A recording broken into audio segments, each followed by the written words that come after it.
Jammu Kashmir assembly का autumn session 23 अक्टूबर 2025 को शुरू होने जा रहा है। मैं आपको बता दूं, ये जब से सरकार बनी है तब से तीसरा सेशन होगा और इस साल का दूसरा सेशन रहने वाला है। शॉर्ट सेशन होगा लेकिन 23 अक्टूबर से शुरू होगा। कुछ दिन कबल cabinet meeting civil secretariat Srinagar में हुई, जहां ये फैसला लिया गया था कि असेंबली सेशन कब किया जाएगा और 13 से 20 तारीख की डेट को रेकमेंड किया गया था। और आज लेफ्टिनेंट गवर्नर मनोज सिन्हा की तरफ से एक ऑर्डर सामने आया जिसके मुताबिक उन्होंने कहा है कि 23 तारीख से यह सेशन शुरू हो जाएगा। जम्मू कश्मीर रीऑर्गेनाइजेशन एक्ट 2019 के मुताबिक सेक्शन 18(1) लेफ्टिनेंट गवर्नर को ये इख्तियार देते हैं कि वो तय करेंगे कि असेंबली सेशन कब से होगा, और यही रिकमेंडेशन सरकार की तरफ से उन्हें गई थी। और आज उन्होंने इन्हीं पावर्स को यूज करते हुए ये समन किया है असेंबली को कि वो बुधवार थर्सडे 23 अक्टूबर सुबह 10 बजे असेंबली कॉम्प्लेक्स में मिलेंगे और तमाम तर मेंबर्स को रिक्वेस्ट किया गया है कि वो इस असेंबली सेशन का हिस्सा बने।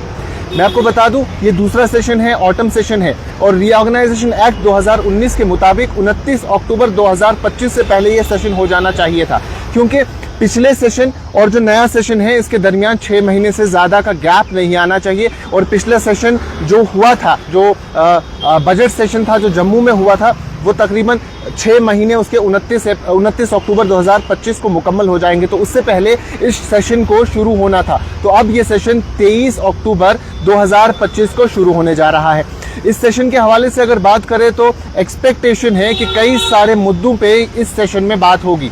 सबसे इंपॉर्टेंट मुद्दा जो शायद इस सेशन को डोमिनेट करेगा, क्योंकि पॉलिटिकल क्लास में काफी हलचल उस एक इंसिडेंट के बाद मची है, वो है एमएलए महराज मलिक का पीएसए डिटेंशन। एमएलए महराज मलिक डोडा कॉन्स्टिट्यूएंसी से आते हैं।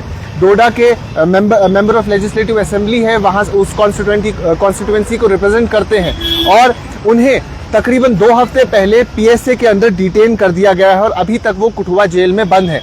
तो तमाम तर पॉलिटिकल लीडर्स ने, फिर चाहे वो चीफ मिनिस्टर उमर अब्दुल्ला हो, फॉर्मर चीफ मिनिस्टर्स हो, मेंबर ऑफ लेजिस्लेटिव असेंबली हो, उन्होंने इस एक्ट को सही करार नहीं दिया है और कहा है कि उन पे पीएसए लगाना किसी भी तरीके से जस्टिफाई नहीं होता है। तो उम्मीद यही है कि इस सेशन में उनके ऊपर जो पीएसए चार्जेस लगे हैं, पब्लिक सेफ्टी एक्ट लगा है, उस पे जरूर बात होगी और इस सेशन में ये चीज सेशन को कहीं ना कहीं डोमिनेट करेगा। दूसरा बड़ा मुद्दा जो लगता है कि जिस पे बात हो सकती है वो है जो इस बार एप्पल इंडस्ट्री को कश्मीर में नुकसान हुआ। पिछले कई वक्त से जम्मू कश्मीर नेशनल हाईवे बंद था, तो अब वन वे ट्रैफिक के लिए चालू हो चुका है, शुरू हो चुका है। वहीं से ट्रेन सर्विस भी शुरू हुई, लेकिन उसके बावजूद भी यहाँ की एप्पल इंडस्ट्री काफी ज्यादा मुतासिर हुई, काफी नुकसान हुआ। ग्रोवर्स परेशान थे, ग्रोवर्स सड़कों पे आए, प्रोटेस्ट किया, वो रो रहे थे।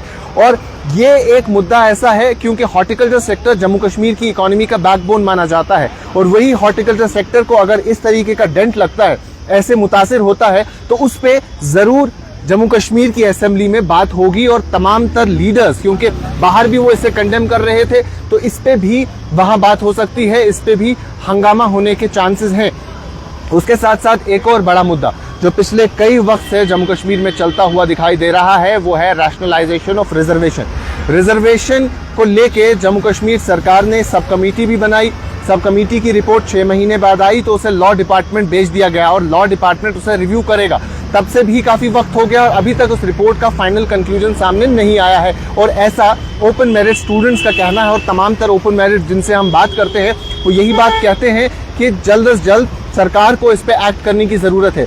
और कई सारे ऑपोजिशन लीडर्स भी रिजर्वेशन के मसले पे वक्तन फवक्तन बात करते हैं। तो ये कहीं ना कहीं एक और ऐसा मुद्दा है जिस पे उम्मीद है कि इस असेंबली सेशन में बात होगी।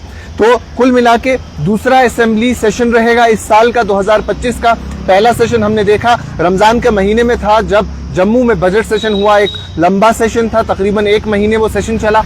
उससे पहला सेशन सरकार बनने के फौरन बाद था, 7 दिन का छोटा सेशन था। और अब ये सरकार बनने के बाद तीसरा और इस साल का दूसरा असेंबली सेशन होगा, ऑटम सेशन, जो रीऑर्गेनाइजेशन एक्ट के मुताबिक 2019 रीऑर्गेनाइजेशन एक्ट के मुताबिक 6 महीने के अंदर अंदर हो जाना चाहिए और 29 अक्टूबर को वो 6 महीने मुकम्मल होते हैं। तो इसीलिए 23 अक्टूबर से सेशन शुरू होगा और जैसी उम्मीद है कि 1 हफ्ते लंबा ये सेशन चलेगा। तो अब इस सेशन में देखना होगा किन मुद्दों पे बात होती है, क्या कुछ कंक्लूजन निकलता है, क्या एक बार फिर से स्टेटहुड, स्पेशल स्टेटस के रेजोल्यूशंस को लाया जाएगा और क्या उन पे बात होगी, क्या उन पे डिबेट होगा और कैसा ये सेशन रहेगा वो आने वाला वक्त ही बताएगा। अभी के लिए इतना ही। बाकी तमाम मजीद मालूमात के लिए अब बने रहें कश्मीर लाइव के साथ।